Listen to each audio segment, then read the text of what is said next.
তিনটি রাজনৈতিক দলের সমন্বয়ে একটা নতুন জোট তৈরি হয়েছে গতকাল, এবং গঠিত হওয়ার সাথে সাথে কতগুলো প্রশ্ন রাজনৈতিক মহলে ঘুরপাক খাচ্ছে।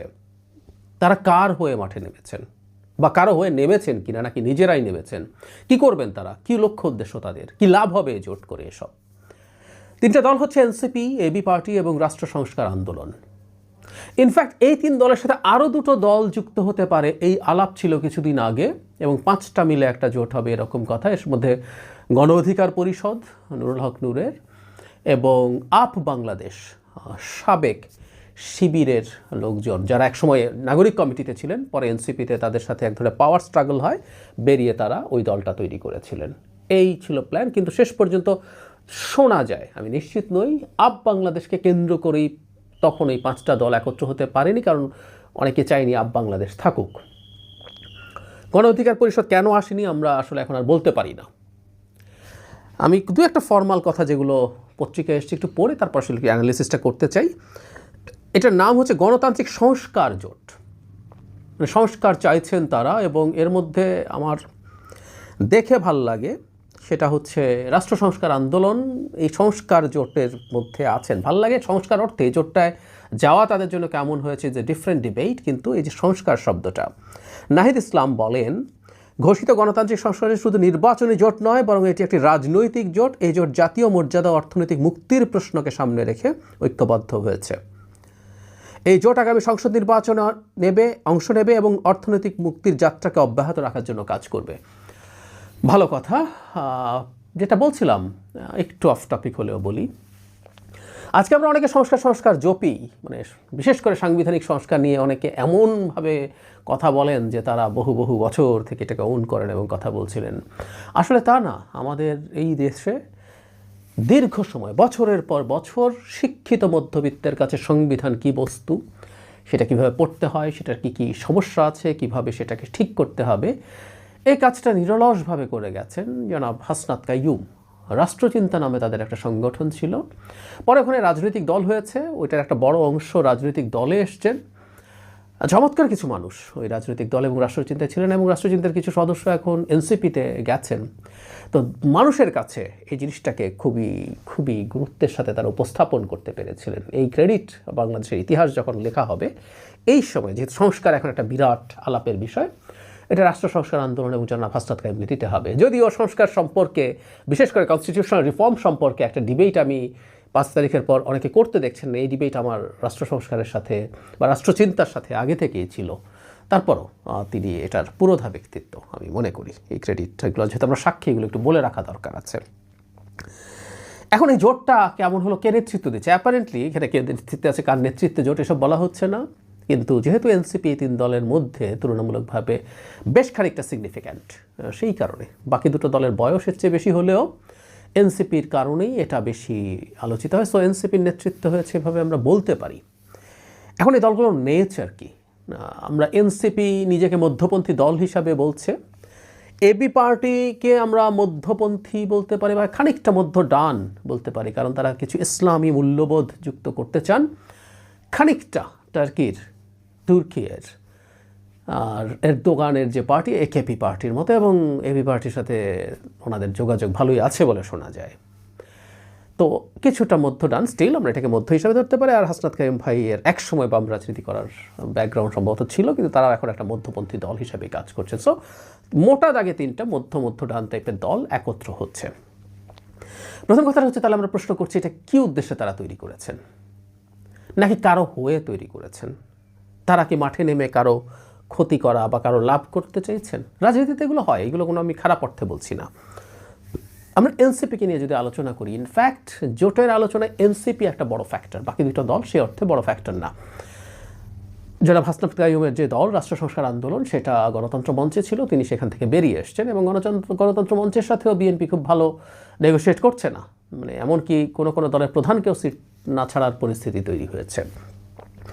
এনসিপি আলোচনা করছিল এবং শোনা যাচ্ছিল 8-10টা সিট পর্যন্ত সর্বোচ্চ বিএনপি দিতে পারে, কিন্তু এনসিপির এক্সপেকটেশন আরও বেশি, কারণ জামায়াত তাদেরকে আরও বেশি সিট দেবে বলে তাদেরকে বলেছিল, তাই তারা সেটা বার্গেন করছে। তবে এনসিপির তো বোঝার কথা, জামায়াত যত বেশি দেখ না কেন বিএনপি তার সাথে অনেক বেশি কম দেবে, এটা ফ্যাক্ট।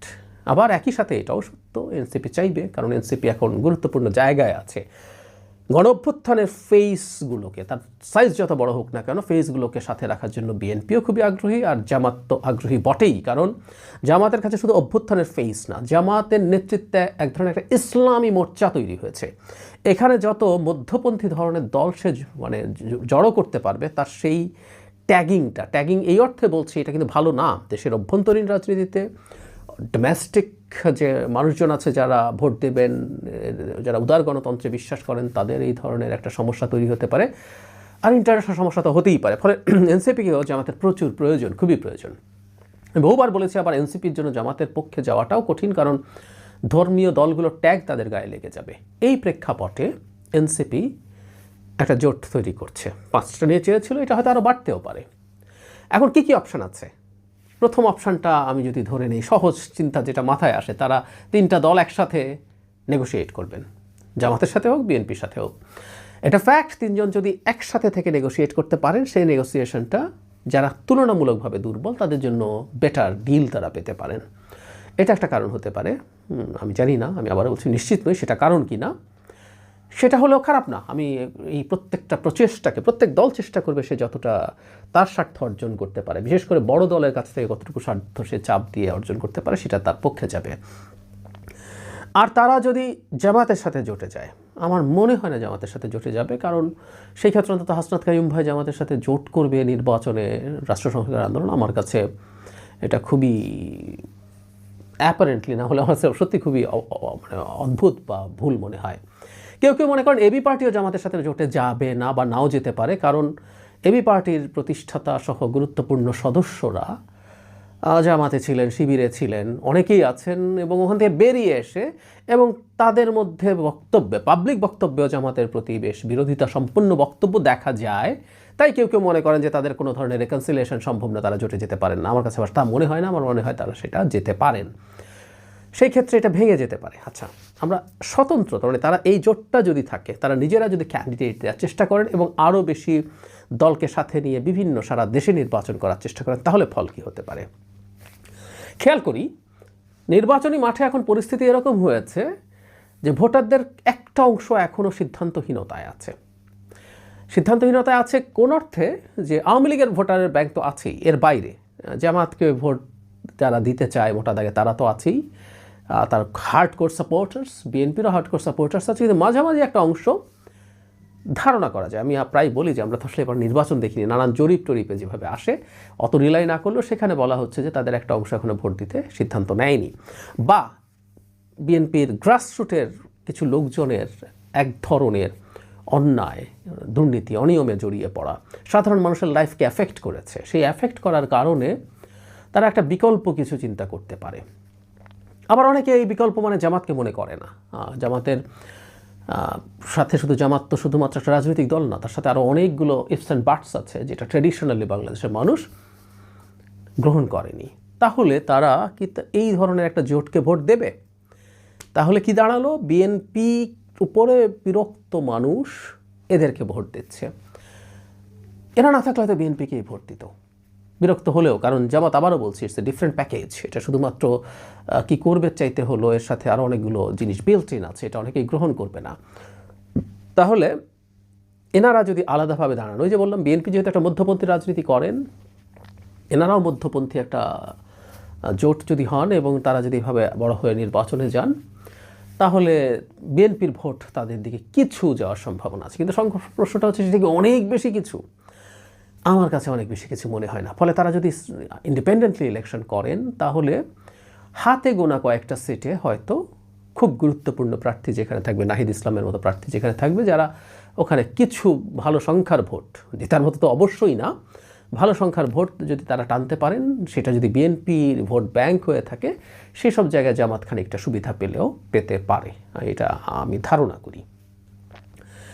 কিন্তু দিনের শেষে আসলে খুব সিগনিফিক্যান্ট ইম্প্যাক্ট হবে না এই নির্বাচনে, এই জায়গাটা যোগ করতে চাচ্ছি।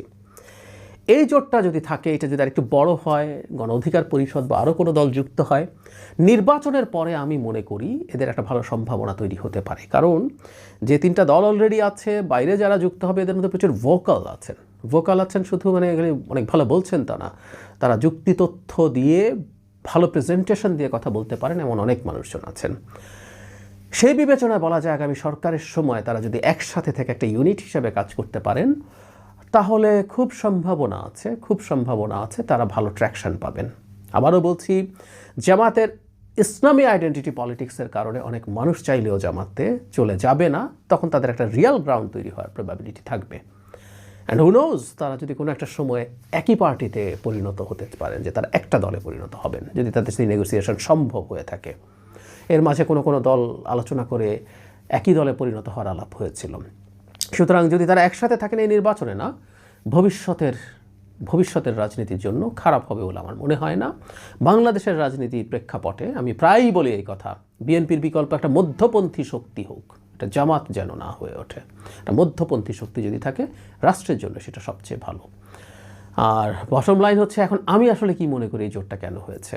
আমি আগে একবার হালকা করে বলেছিলাম, আমি ধারণা করি তারা ভবিষ্যতেও রাজনীতি করবেন, কিন্তু এই নির্বাচনের আগে তারা সম্ভবত একটা বার্গেইনে বেটার জায়গায় থাকার জন্য এটা করছেন। সেটা করে যদি তারা বেটার সিট পান, বেশি সিট পান, তাদের ডিজায়ার্ড সিটের কাছাকাছি যেতে পারেন, সেটা রাজনীতিতে খুবই পজিটিভ, এটার মধ্যে নেগেটিভ কিছু নেই। এই কৌশলগুলো রাজনীতিতে চলে।